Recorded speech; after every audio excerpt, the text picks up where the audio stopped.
el sol, esperando la verdad, la mentira, la opresión.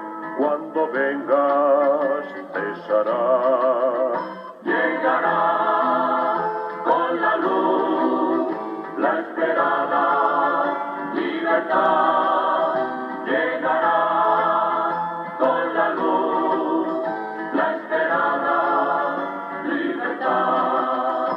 Construimos hoy la paz en la lucha y el dolor. Nuestro mundo surge ya en la espera del Señor. Llegará con la luz, la esperada libertad. Llegará con la luz, la esperada libertad. Te esperamos, tú vendrás a librarnos del temor, la alegría, la amistad, son ya signos de tu amor. Llegará con la luz, la esperada libertad, llegará con la luz, la esperada libertad. Buenos días, amigos y amigas. En este mundo tan convulso, tan negativo en que vivimos, no me extraña que mucha gente diga: no quiero saber nada de política, no me interesan los políticos, todos son iguales. En España, el gobierno se empeña en seguir gobernando sin poder sacar ni siquiera aprobados los presupuestos para el Estado.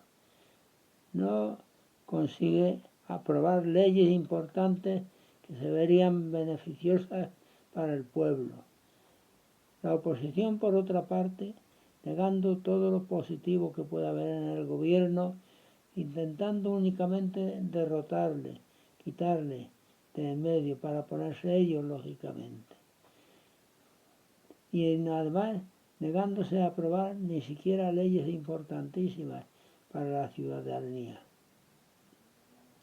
Mientras tanto, engordando, aumentando el número de clientes de los partidos extremistas, sobre todo extremistas de la derecha, que intentan volver atrás en tiempos que ya pasaron y que desde luego hoy no tienen vigencia ni pueden tener vigencia posible. Y a nivel internacional no digamos, con los afanes de dominio, de posesión, de apoderarse de todos los demás. Como se tienen más misiles y más fuerza, más armas, más bombas, pues entonces intentar lo que se quiere. Y si no es por las buenas, pues por las malas, como está pasando con el caso de Groenlandia. Y en Irán, a los que se manifiestan en contra del gobierno existente, matándolos, sin más, pues sencillamente no admiten oposición. La verdad es que algunas veces da una desilusión tan grande el ver tanta oscuridad por tantas partes.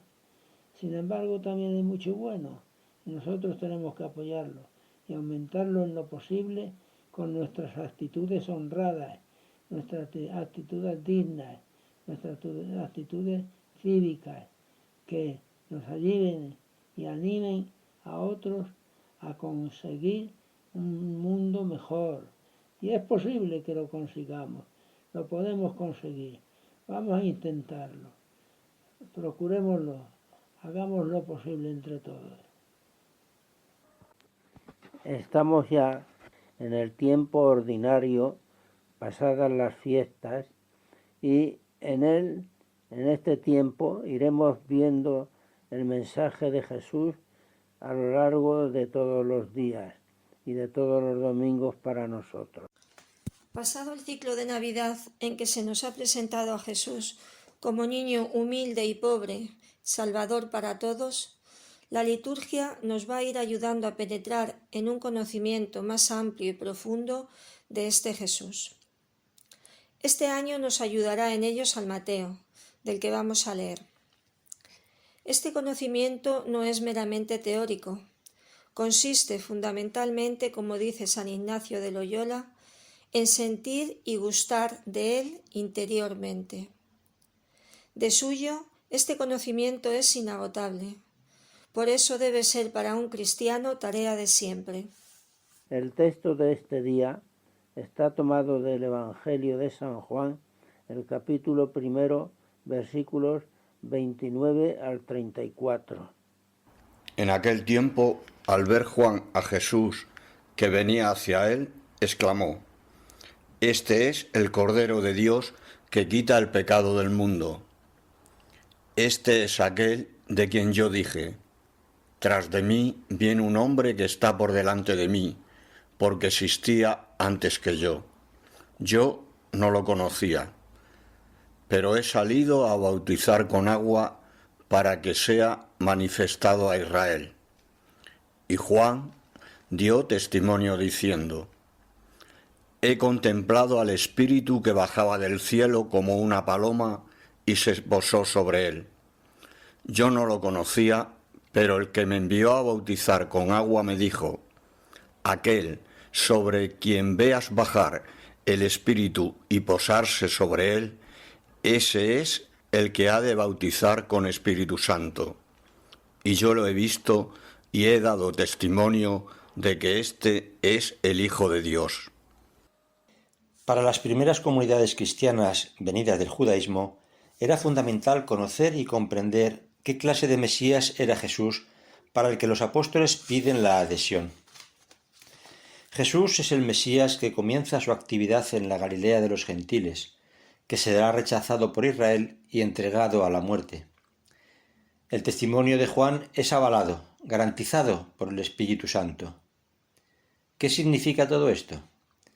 Cuando Juan dice que Jesús es el Cordero de Dios, lo entienden perfectamente. Él hace un paralelismo entre el Cordero Pascual y Jesús. Jesús significa lo que el Cordero Pascual para los israelitas. Y el Cordero Pascual para ellos es el signo de su liberación de la esclavitud de Egipto y de su puesta en marcha hacia la conquista de la dignidad perdida. Pues eso es Jesús: liberación de la esclavitud del pecado y camino hacia la verdadera dignidad humana. En las palabras de San Juan que acabamos de escuchar, el evangelista nos habla de Jesús bajo dos símbolos: el cordero y la paloma. Veamos cuál es el significado o sentido de estos dos símbolos referidos a Jesús. El símbolo del cordero lo usa Juan Bautista cuando dice al llegar Jesús: «Este es el Cordero de Dios que quita el pecado del mundo». De suyo, el símbolo del Cordero tiene dos significados. En primer lugar, recuerda y es signo de la liberación del pueblo de Israel dirigido por Moisés de la esclavitud de Egipto. Y en segundo lugar, es objeto de sacrificio para expiar los pecados y aplacar a Dios. Con el significado primero se usa el cordero en la cena pascual todos los años, como recuerdo del momento de la salida de Egipto, dirigida por Moisés, y como liberación de la esclavitud que estaban entonces soportando. Es la fiesta principal de los judíos, la Pascua, que celebra este hecho. Y es también la fiesta principal de los cristianos, la Pascua cristiana, que celebra el hecho de nuestra liberación con la resurrección de Jesús. Pensar en Jesús como Cordero expiatorio, víctima, sacrificio para la expiación de los pecados es algo hoy inaceptable. No se puede pensar en un Dios que exige que maten a su Hijo para perdonar los pecados. Dios es Padre, es bondad, es amor.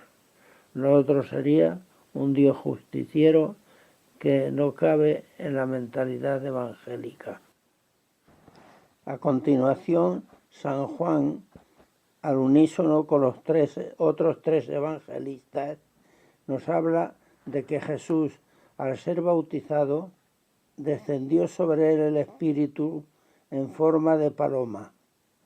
Y además nos dicen los mismos evangelistas que Jesús se condujo en su vida, en su obra de misión liberadora por el Espíritu de Dios.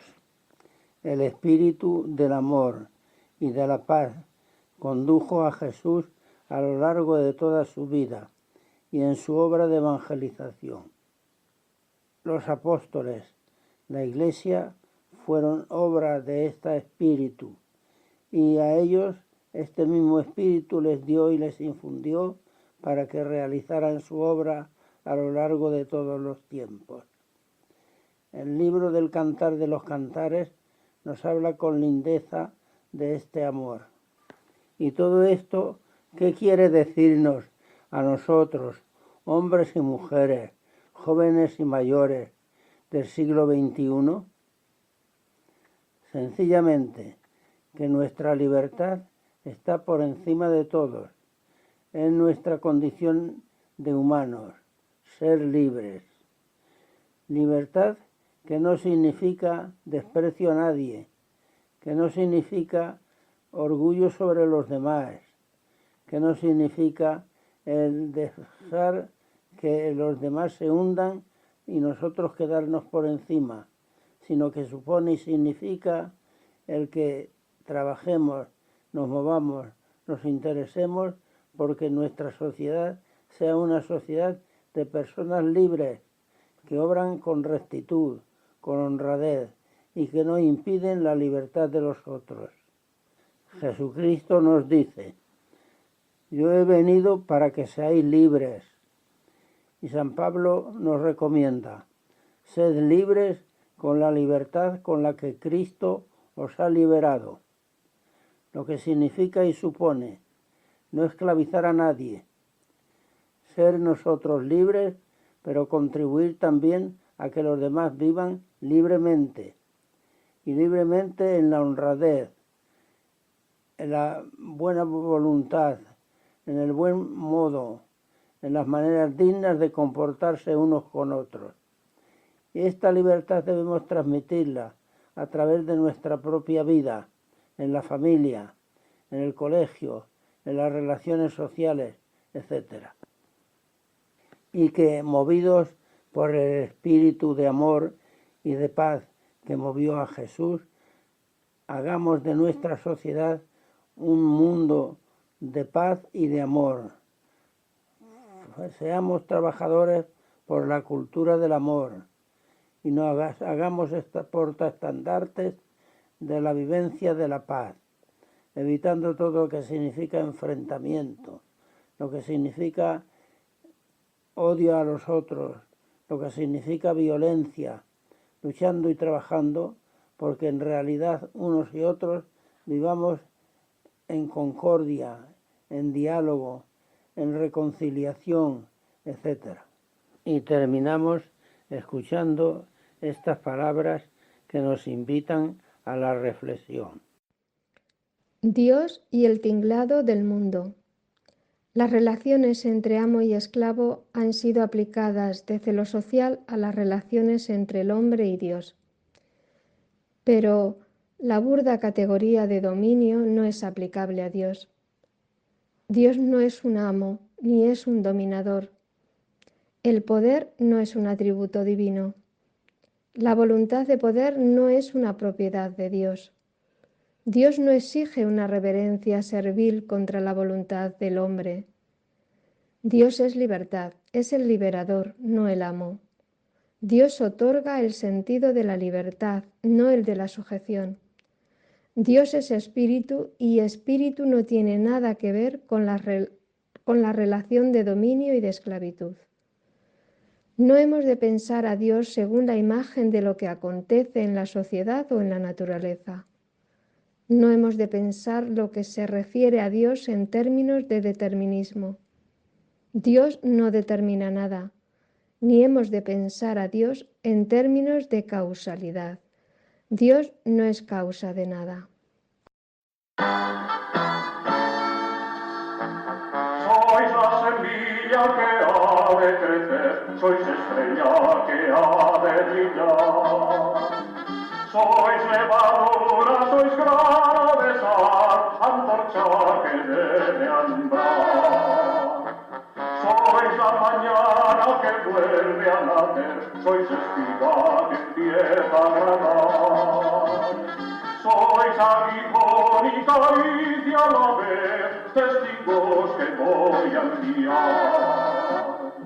Mis amigos por el mundo, anunciando el amor, mensajeros de la vida, de la paz y el perdón. Sed amigos, los testigos de mi resurrección, y llevando mi presencia, con vosotros estoy. Un abrazo para todos y todas.